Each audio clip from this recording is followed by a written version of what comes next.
seasonal hiring. And in the green industry, whether we're landscaping, irrigating, whether we're doing Christmas decorations, seasonal hiring is a big part of pretty much any contractor in the green industry. We years ago, like in 1998, as far as I remember back, graduating college in '97, and working full time with my parents, they bought a Christmas decor franchise, and we did that to keep our people busy through the winter. Well, what actually had to happen is we had to hire more people because the Christmas business got bigger. And so we needed extra help. And so we've always needed that seasonal help and seasonal hiring. And that's why we developed this presentation. And so disclaimer, again, this presentation is not legal, financial, or tax advice. I'm neither an attorney or an accountant. It is not the final word on today's topics. Things are going to change. New information is going to come about. And it is never a political opinion in these classes. And so before taking any action on the information contained in this presentation, contractors should review this material with internal and or external counsel. So seek advice from that attorney or accountant when it comes to certain situations. And so, again, seasonal hiring, we all need it at times, whether we're using independent contractors or we are hiring W-2 employees. We may need them for a time being. And so our agenda for the class, we're going to talk about job postings. We're going to talk about classifications and wages, how to onboard a new employee, if we're using interns or if we're using youth labor. And, for those of us that have children, they at one time probably have worked for you. And so there's different rules when it's, a family business like that. Mom would pick us up in the afternoons from school in our later years of elementary school and definitely in middle school and even in high school before we had our driver's license, and basically take us to job sites unless we had athletics after school. But she would always pick us up and take us to a job site. And it was a good thing. Me and my brother did not like it at all. We wanted to be able to do the things our friends were doing. But when we turned 16, Mom and Dad had actually paid us all this time, what the minimum wage was back in those days. And we actually had enough to actually buy a little cheap car when we did turn 16. So in the long run, it definitely did help us out. But again, it's a wonder I'm even still in the green industry as much as they worked us in those younger years.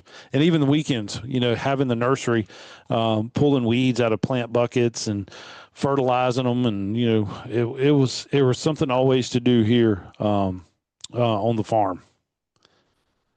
So when it comes to job posting, you first must establish what the appropriate hiring criteria is. And so to me, that's me first understanding what it is that I'm looking for. What do I need this person or people to actually do for us? And so again, I'm gonna think Christmas. What kind of individuals am I looking for? Well, I need somebody that's, one, not afraid of heights, somebody that maybe has a little bit of roofing experience or framing experience just because they're used to climbing on, steep roofs, either hanging shingles or putting, the OS or the plywood on the roof. So that's something that I'm looking for. I'm looking for somebody that may be bilingual. I'm looking for somebody that definitely has a driver's license. So I need to know what I need first before I post any job ad. Make sure that the job ads are inclusive, that it does include everybody. You don't want to miss an opportunity just because you aren't being inclusive. So it's all about advertising to everybody. There may be some senior citizens that could help you out for a short period of time that are recently retired And I know a lot of guys retire early, especially when there was Reynolds Tobacco Company around here. And my dad used a lot of those guys. They would only want to work 2, maybe 3 days a week, if that. But we were able to put them to good use because they just needed something to do. They didn't care about the money, but it was something to do, and they had a little extra spending cash. So you want to make sure that you're hitting everybody that could possibly be a good fit for you. Make sure you're including that equal employment opportunity statement, allowing everybody to know that, hey, it doesn't matter who you are or what you've done. We're hiring. And then make sure that the job ads are easy to navigate. And so a lot of those job ads need to be able to fit, in the palm of your hand on a cell phone, because that's where a lot of people today are looking. Very few people are going home to desktop computers. They may have a laptop, and I see this so much at the school. The desktop computers are kind of a thing of the past. It's they have an iPad, maybe a laptop, but so much of their work is being done from a cell phone, which is basically a mini computer in your hand anyway. So you'd want to make sure that those ads are actually fitting that that criteria, that they can actually see it. And make sure you post jobs in advance. You want to make sure that the candidates have a time to find and apply for the roles. But, I know the deal. We are all 100% so busy. We need people as soon as we post the ad. We're like, where are they at? Where are they at? You got to always be hiring. You've always got to be looking for that right person. And so I've heard it said before, hire slow, fire fast. Somebody doesn't fit into your organization, get rid of them. And if you've always got that ad running, the chances are you're going to find that right person. But again, let's talk with the Christmas light. A lot of people are looking for extra cash for the holidays. And so you've got students coming home. They're going to be home for a week for Thanksgiving. They're going to go back for maybe a week to 10 days, and then they're off for like a month and a half. So you've got a good chance of getting some of those college-age students. And that's another reason you want it to be inclusive, to make sure that it is reaching those potential candidates. And those are some of the best people to hire. They want the extra cash. They're hustlers. They're needing money to take back to school or money for Christmas. And they're pretty reliable, and they know that this isn't full time. They know that they're going to go back. And so a lot of these younger men and women, they're more apt to do some of the harder jobs because they know it's temporary in the first place. Some tips on job posting: consider multiple recruiting options. Job boards. We have one at the college, and the thing should be full of contractors. We open the doors to every landscaper, nurseryman, nurserywoman, whoever is there or whoever is close by. We as a community college, we are to supply workers for our community. That's the way we look at it. And so we have a job board. You guys can email me any type of position that you have available, and myself or Lisa will hang it on the job board, and we'll also email the students about it. So that's one of the best places to check is your local community college. Probably the next best thing would be social media, is to advertise on your pages if you're heavy into social media. And your customers are also a great opportunity, because they might be like, hey, my son's coming home. He's going to be home for a month and a half for Christmas break. He doesn't need to lay around the house all day. What do you guys have that he may want to do? Well, not only are we kind of wrapping up the mowing, but everybody wants leaves up. Everybody wants mulch, pine straw put out. We're tidying up and making properties look real, pristine before the holidays, especially Christmas. Everybody wants it looking sharp. So advertise that on social media. Hopefully your customers see it. You can post flyers. different restaurants or things will have some type of bulletin board that you can post on it as well. Word of mouth, just by letting people know. And again, that goes good with your customers. Hey, we are hiring. If you know anybody, just let us know. But also employee referrals, and especially in the Hispanic community. If you were to let them know, they can find somebody. They're always looking out for each other. And so they would want to get their friends. And the one thing I like about that is they weed out the bad ones right away.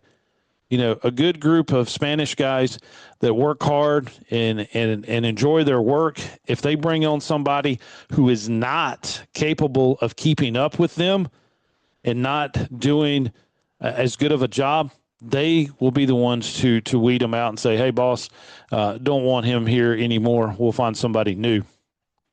Also, previous applicants and employees, if you keep records of your job applications, you can reach out to those people and people that have left you before.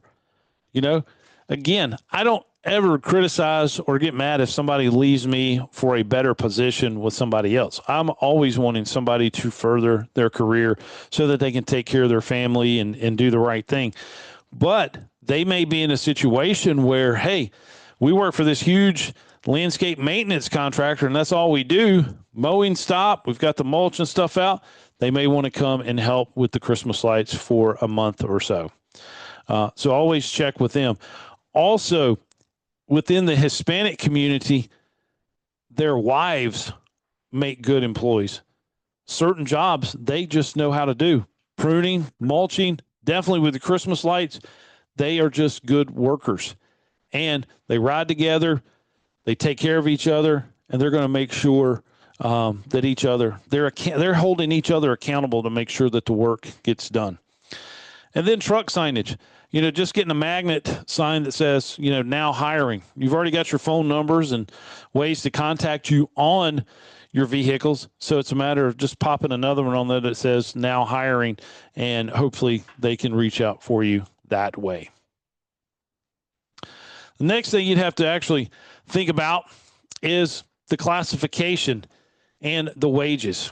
And so employers may use certain tests used to evaluate workers' status. There is the Internal Revenue Service Common Law test. There is the Department of Labor one and the Equal Opportunity Commission. They have certain tests used to evaluate workers' status. And then some states will have their own test to make sure. But a worker is presumed to be an employee unless they meet certain requirements under federal and state law. Now, I was approached, we're bidding a landscape job that needed a deck and everything on it. So reached out to a framer friend of mine, and we were standing there talking about the job. And he was asking me how work's going. And, so some of the framing stuff's kind of slowed down naturally because the time of year it is. But he was like, hey, man, if you ever want, use some of my framing crews to help you with the Christmas lights. Works out fine. These guys are framers. They also put roofs on. They have their ladders. They have everything that they need. So it's just a matter of providing them with the material, and it makes a great opportunity. Whether or not we work things out or use it, it's possible. But there's nothing wrong with using, like we did in the first class we did with this independent contractors, setting those guys up as that. But I'm going to see if we can actually pull open some of these laws here on the slide here. And it may or may not open. Let's see. Okay, there it does. So I'm going to slide this over. So again, it's basically what we talked about last time, that independent contractor or employee. Some of the most common law rules, does the company controller have the right to control what the worker does and how the worker does his or her job? Financial. Are the business aspects of the worker's job controlled by the payer? These to include things like how the worker is paid, whether expenses are reimbursed, and who provides tools and supplies. Type of relationship. Are there written contracts or employee type benefits, pension plan, insurance, vacation pay? Will the relationship continue? And is the work performed a key aspect of the business. So again, we don't have to really worry about remote workers. But again, this was exactly what we talked about in the class entitled Independent Contractor. You can't control the guys. You can't tell them when to show up. You can't put them in your uniforms, and they can't be using your tools. Department of Labor.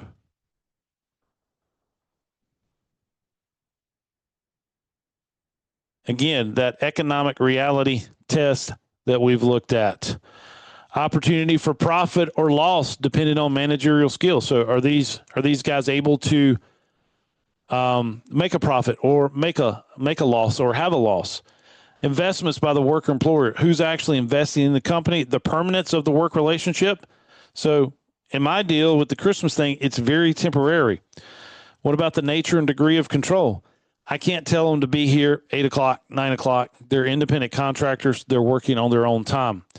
Whether the work is performed as an integral to the employee's business and the skill or initiative. Well, Christmas is a sideline business for us. So we're really not doing it 24/7.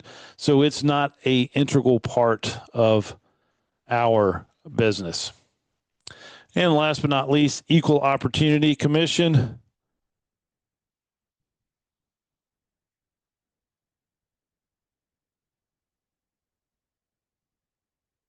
And it's a lot. We're not going to read everything about it, but the same information when it comes to no,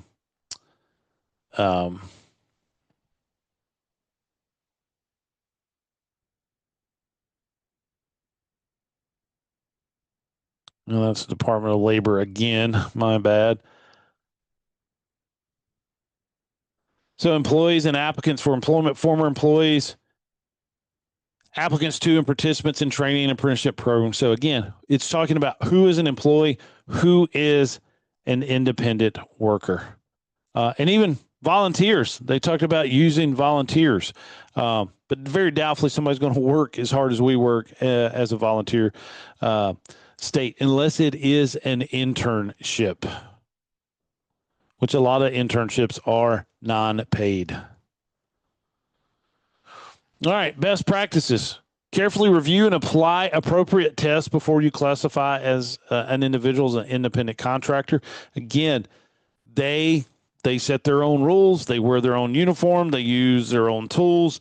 They are totally independent from your everyday business. So non-exempt versus exempt. Exempt employees. To be exempt from FLSA minimum wage and or overtime requirements, an employee must meet all of these requirements. Be paid on a salary basis, earn at least the minimum applicable salary, and must meet certain tests regarding job duties.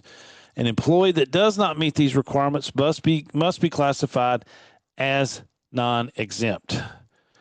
And that, whoops. Jumping way ahead. The fact sheet. Again, we're talking about executives or administrative type staffs. Professional exemption. You have a landscape architect working for you.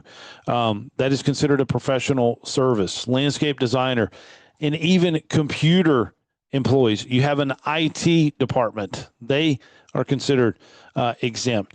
Outside sales. You have an estimator that's paid on commission, or some of your highly compensated employees will be exempt. They've been with you forever.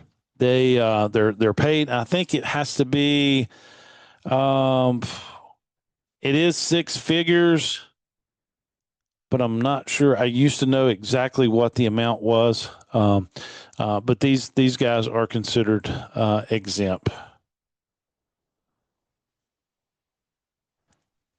Non-exempt employees are usually paid hourly and must be paid at least the federal minimum wage, $7.25, but I don't know anybody that does that, not even fast food, or higher state or local minimum wages.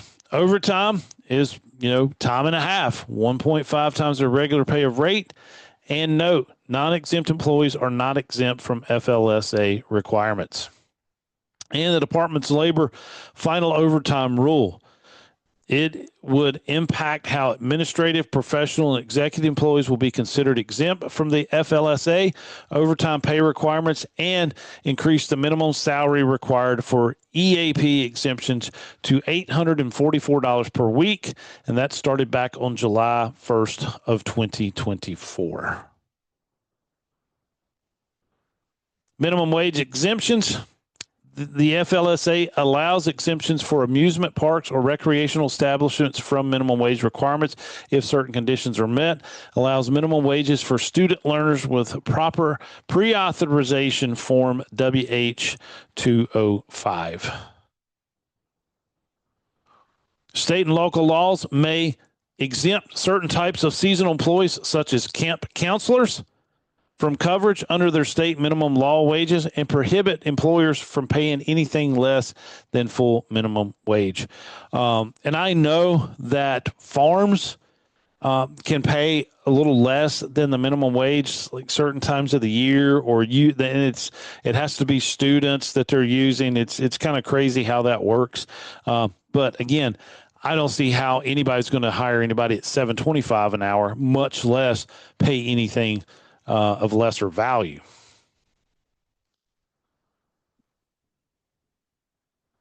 Let's see. Eric, what do you have to pay your part-time guys, your seasonal guys? We don't.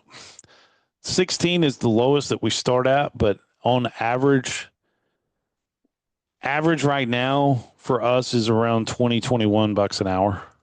Wow. And even to cut grass. And I have seen more complaints about our pricing with Christmas lights this year than ever before. I know there's a lot of new competition in the market, and these guys are just doing it. I mean, I don't see how they're doing it. For what they're charging, I don't see how they're buying the actual lights and the cords and clips and everything that goes along with it. And it still takes them just as long as it does us. It just doesn't make sense. And so people are getting prices now, and when it's half the amount, but these guys are going the next year, and then there's somebody else new. It's almost getting to be Christmas lights is getting to be like lawn mowing and pressure washing. Guys are coming in and getting out as fast as they come in, just because they don't know how to price the stuff. Are you still with Outdoor Decor, or did you do something different?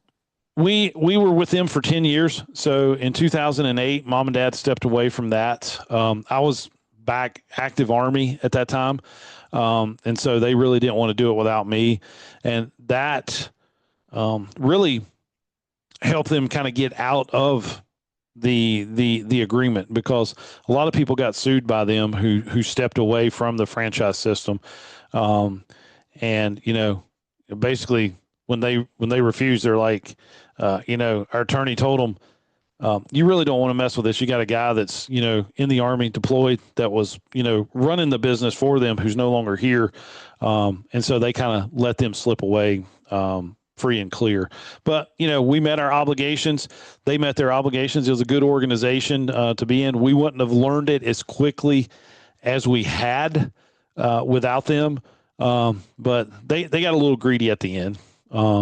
And so you're not associated with anybody. You just do it yourself now. We just do it ourselves. Yes, sir. Yep. Okay. We know where to get the lights. We got a guy buys directly from China. This year lights were affected, a little bit with the tariffs and stuff. So that increased everything. And so we're just having to charge more, and people are not liking it. But it don't make sense. And when you're doing Christmas light, this is people that have expendable money anyway. Right. So if you're struggling making a car payment or feeding your family, you're not going to hire Christmas lights like you would be. Hey, like I got to get my yard mowed and I don't have a mower. It just it's just weird. Year to year, man, it changes. We've had more calls this year, but again, people, they're like, wow, it really costs that much. You go and price stuff. I get to the point where I don't even want to price stuff because I'm like, they're not going to go for it. You get in this neighborhood and you're like, wow, this is good. This is where we're going to make some money and stuff. And these are the ones that don't. And then you get a little old lady that calls and wants a dogwood tree lit, and you tell her the price, and she's like, well, here's the check. When can you do it? So people surprise you, man. Yeah. And then they don't. That's what my accountant always says. People surprise me, and then they don't. But I don't know. I'm almost ready to give up the lights and chunk that off and sell it or do what. It's just again, having to hire more people to do it. No, it was a thing to keep our guys busy, but with leaf fall and clean up and everybody wanting the house looking immaculate for the holidays, and then they're wanting lights, and then other people wanting lights, and for some reason we've got into some of this specialty stuff like the spheres, hanging them way up in trees, and the super steep roofs because we got a lift, and it's just jobs that take a lot of time to do, and that's why they're expensive, and that's why people are like getting a little fussy, but it is what it is. So if you're going to hire this new person, there's got to be paperwork. You got to do I-9s, W-4, state and local notices, and let them know about the Affordable Care Act and notice of coverage options that they are entitled to if you don't have a health insurance program for your employees. I know it's great if you can. A lot of contractors do, and a lot of contractors don't. It's just based on the size of your organization. So bringing them on board, you got to have the recommended forms and notices, direct deposit authorization. I got 2 guys that I have to handwrite a check for every week. It drives me crazy, where everybody else is direct deposit. You need an emergency contact form in case somebody gets hurt. Let them know how to get in touch with them, and just be able to pick up the phone and call them. And hopefully they do speak English. Handbook acknowledgement. They need to read it, understand it, and they need to sign off saying that they have read it and they do understand it, and then give a receipt of company property that they may be taking home with them and using, outside of work areas. But again, even checking email, returning phone calls after hours, your employees are entitled to be paid for that. So when they leave the shop, they need to be home and they need to be off the clock, in my opinion. But some people may take their computers home. They may drive the company truck. And so you want a receipt for all of that. I-9 forms, complete and retain the form for every new hire to confirm that they are authorized to work in the United States. Have seasonal workers provide documentation from a list of acceptable documents that verifies their identity. And make sure they are authorized to work in the United States. With the I-9 form, follow special procedures for minors that do not have a document to verify their identity, and then special rules for returning seasonal workers. And so if you're using, H-2As, H-2Bs, depending on, if you're farm or nursery, you guys can use the H-2As. You can even use H-2Bs to do farm work, especially if you're combining that with landscaping. But you can never, ever send an H-2A worker to do an H-2B type work. So they are required to stay there on the property, the farm. You got to have a place for them to live. Provide transportation for them, take them to the store for groceries. It's a whole lot to do with H-2As and Bs. But they do have that new I-9 form, and a lot of states want you to file electronically, or some of the people that you're working for may actually require that. For W-4s, ensure all new employees complete a federal W-4 form and consult a tax advisor when necessary. Some states also require a tax withholding form. State the new hire reporting for new hires within 20 days of the employee's start date. Report company needs to give name, address, and federal employee ID number. Also, the employee has to have the name, address, and social security number and date of hire, and submit the new hire's W-4 equivalent form to the state. That's why I love a payroll company, because they do all of that for us. I give them the form, they fill it out, we upload it to the system, and they're handling all of that for us. Many states require employers to provide specific notices to new employees at the time of hire. State-run retirement programs, leave entitlements, and harassment and discrimination. And luckily, we're not to that point where we're having to do all of that. I still think it's good to do it, but it is not required. Many states require employees to provide specific notices to employee time of hire, worker compensation, unemployment, wage theft protection laws, and with best practices for this, review applicable state and local laws and provide new hire notices in accordance with your state and local requirements. With the Affordable Care Act, notice of coverage. Almost all employers must provide a notice of coverage options in writing to all new hires, which may be delivered by hand, first-class mail, or electronically, to let them know that there is possible coverage for them.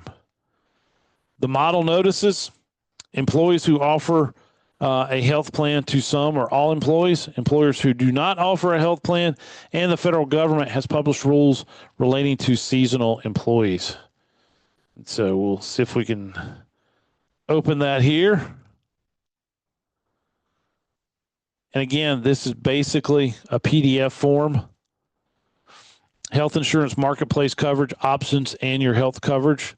So how can I enroll in health insurance coverage through the marketplace? What about alternatives? How do I get more information? And then information about health coverage offered by your employer. So this is good information to actually give your employees. And what if we don't have a health plan? Another PDF to give. Can I save money on my health insurance premiums in the marketplace?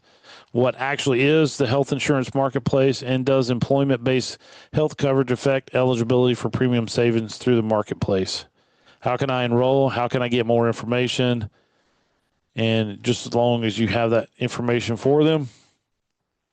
And then the federal government has the rules. And we'll see if we can open up here. That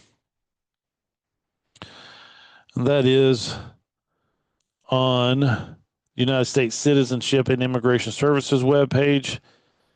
But employers must complete a new Form I-9 employment eligibility verification when a new hire takes place. However, there are situations where hire is not taking place if the employees continue in their employment and has a reasonable expectation of employment at all times. And then continuing employment, whether or not they have a pregnancy, maternity leave, vacation, union business, reasonable expectation of employment at all times. So basically, there are rules and regs for that. All right, tips. Federal law requires employers to use the tip credit to first notify tipped employees of the minimum cash wage that will be paid and the tip credit amount, which cannot exceed the value of tips an employee actually receives. And so our minimum wages for tipped employees, this is from July 31st of 2025. We're in North Carolina. Or they got us listed here or not? Well, yeah, we're at the bottom, $7.25 minimum wage. The minimum tip credit against minimum wage for us was $5.12, and minimum cash wage was $2.10. $2.13, and then more than $20 for definition of a temp employed by minimum tips received monthly unless otherwise specified. So, once a blue moon,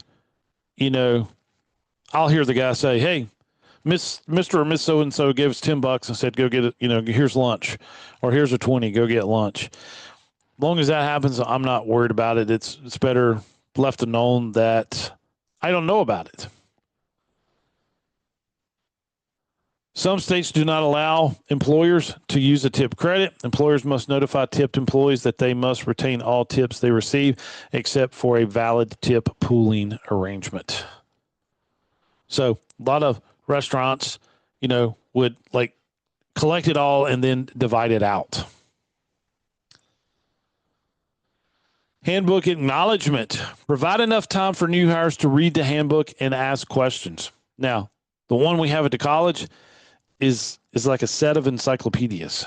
And so it takes a while, but there are certain things, been there so long, about got it memorized. But we check and see if there's any changes or anything, but we have to acknowledge it every single year.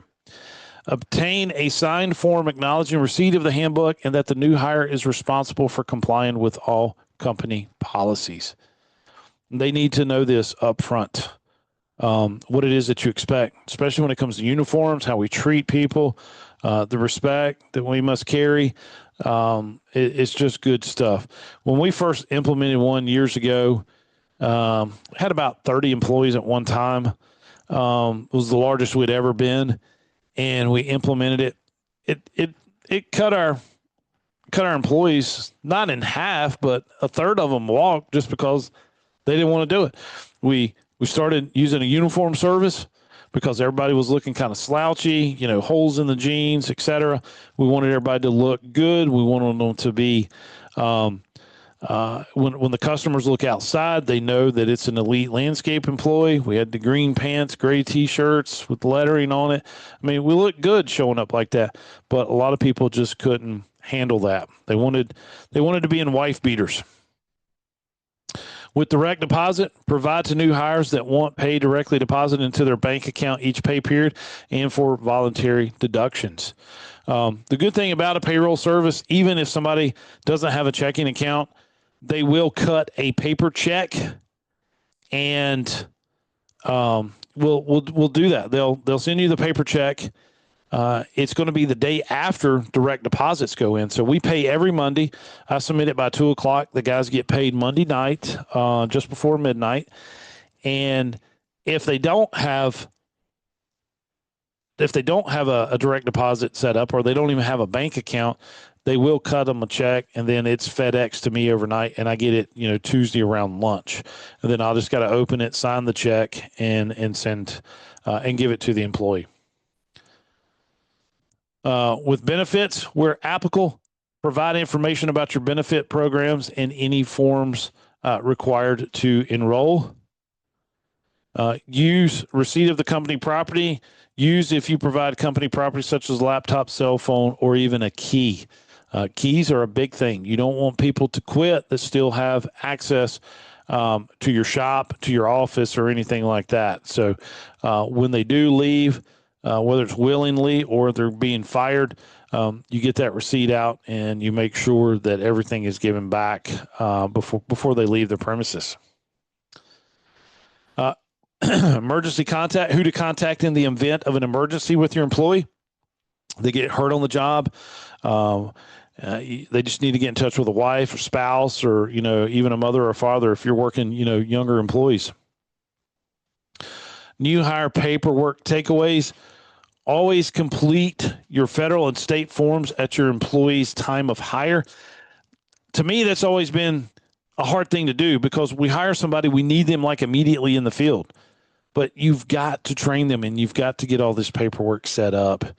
And you got to use the recommended forms and keep them, and you got to retain them. Like even your applications, you're to retain, it's 2 or 3 years. So I'm thinking it's 3 years that you've got to hang on even to your applications that you receive.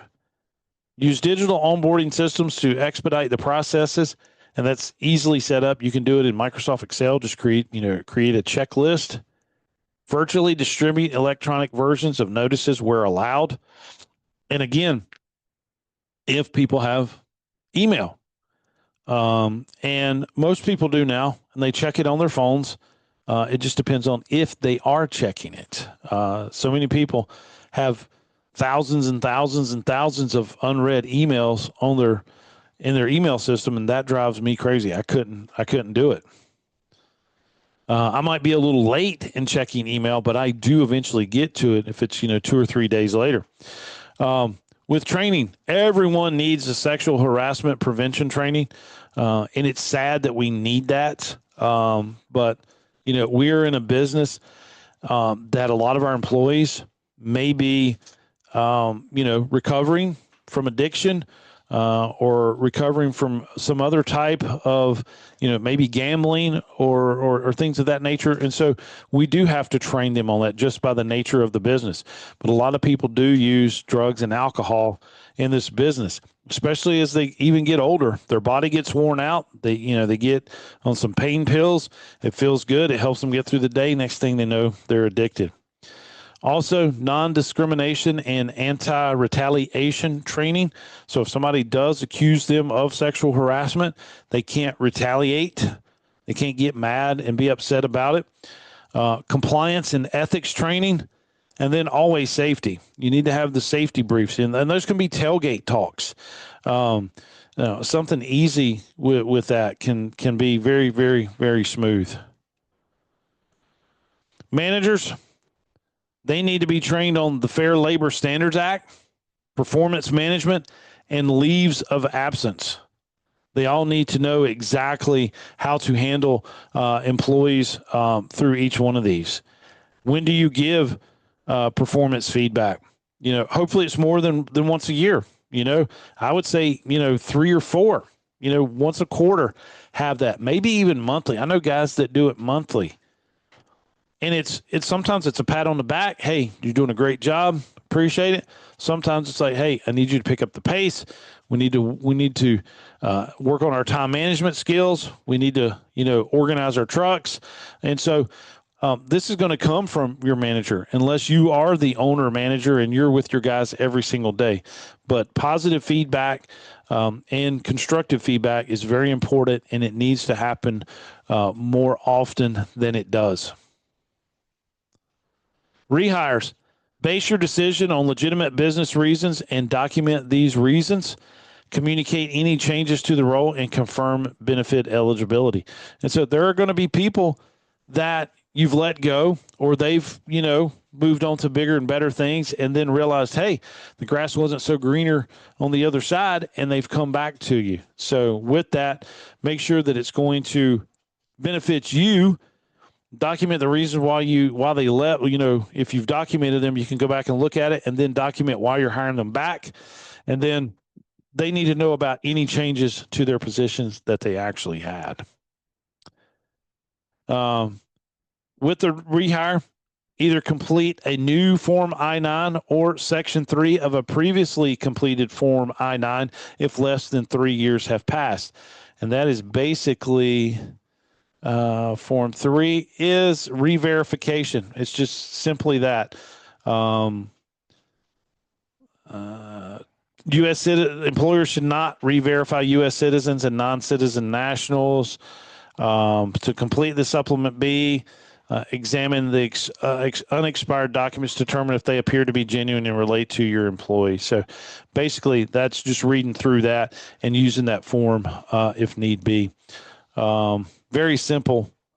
It's 3 spaces to enter dates. They got your last name, first name, middle name. There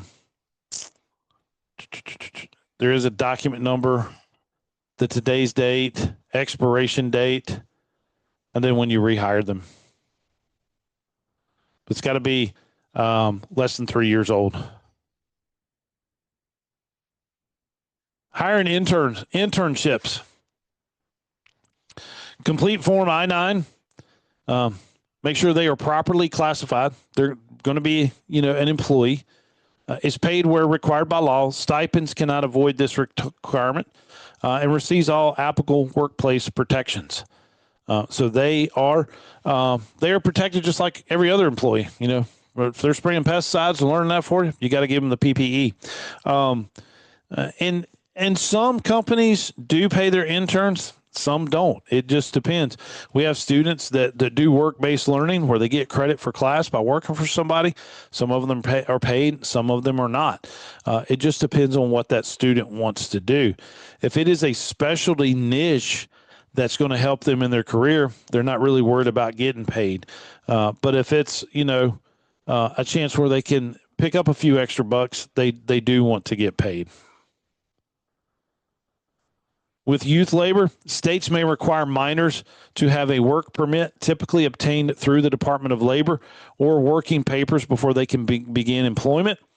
The FLSA limits the number of hours minors may work and prohibits anyone under the age of 18 from working in hazardous occupations.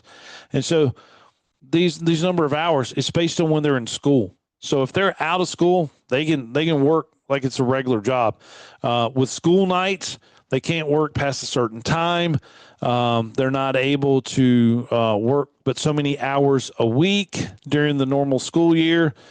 So 14 and 15-year-olds, outside of school hours, up to 3 hours on a school day, including Friday. They can't start before 7 in the morning. Except from June 1st through Labor Day, when they can work as late as 9 p.m., up to 18 hours per week when school is in session, 8 hours a day when school is not in session, and up to 40 hours a week when school is not in session. And so it's just to protect them, because a lot of people would take advantage of the situation. Minors under the age of 17 are prohibited from operating a motor vehicle. Individuals under the age of 16 are generally excluded from manufacturing, mining, machine tending, transportation, construction, and public utilities. And make sure you follow all federal, state, and local child labor standards. Which I'll be the first to admit, my parents probably didn't do that with me and my brother.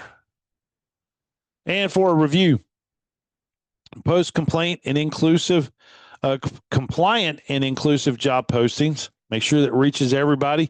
Use multiple recruiting options. Complete all required new hire paperwork. Review employee wages and classifications. Provide all required trainings. Comply with federal, state, and local laws regarding interns and youth labor. And with that gives us time for questions and answers. And there is my contact information. I'll go ahead and stop the share. And do you guys have any comments, questions, concerns? Bill? Yeah, I'm here. Chris, y'all got questions? Y'all ready to go get some grub? Yeah. Well, the one thing that I wanted to say something Seems about. like the endless search for labor is always on. That's part of our career. Always will be. What were you saying, Chris? The share the tip thing. Yeah. In the restaurants, that's I don't think that's a good idea. It ain't, but it's our oldest girl, she's waitressed quite a bit, and we like eating, especially when we're doing the Christmas lights. It's always in this one little place that she's no longer working there. And I asked her, I said, why don't you go back to the grill there and work? She says, well, Dad, they collect all the tips. We put it in a jar and they split it between the cooks and the waitresses. The cooks? Yeah. Wow. So, yep. And then at another restaurant that she'd worked at, like more of a home style cooking, she got to keep her tips, and she'd make 100, 150 a night, good night on tips. And so she needs to get back up there doing it. Yeah, they do work good. Yeah. If they do a good job, the better they do, the better they get. Yeah, exactly. Yeah. Yeah. But she worked for she worked for a it was almost like a mob. I swear these guys were like they were in the mafia, and but it was home style cooking, and it was near Haynes Mall. And if she pulled a double shift, she would bring anywhere from $400 to $500 a night in tips. at a country style restaurant where they serve mashed potatoes and country style steak and baked spaghetti, stuff like that. So Simple stuff. Yeah. yeah. But, you know, the guy was getting a premium, and she's like, Dad, there's, you know, people leave me $30, $40 tips. Yeah. You know, she said, don't take many tables, you know, for that to happen. Yeah, but if you're sharing that with everybody else, it drops you way down. Yeah. Yeah. And that's only a few restaurants that she's worked for that's actually had to do that. It gives you less incentive to do good. Exactly. You're like, I'm only going to get, I'm only going to get a portion That's like of this. what's happening in New York. And they're going to take from the rich and give to the poor. Yeah. It ain't going to work because you're just going to just not do nothing. Yeah. They're going to, I mean, it's crazy. I didn't realize that they done that though. I seen some places, you know, tip jars, but there's 2 or 3 people there. And that's it. So I get that, but not in a, you know, where there's 50 people in there. Yeah. Yeah. That's one of the reasons she quit working at that type grill. Yeah. So, but now, I mean, customers give my guys tips all the time. I don't say nothing. I just keep going. Yeah. Yeah. They don't give them to me. They give them to them. Yeah. They will give it to you.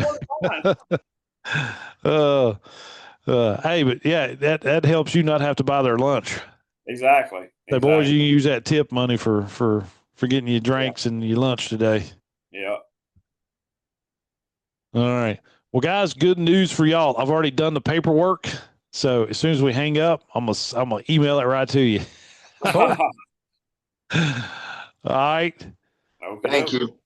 All right, Thank you. guys. Enjoyed Appreciate it. Thank y'all. We'll see you next time. Okay. See you. Bye-bye.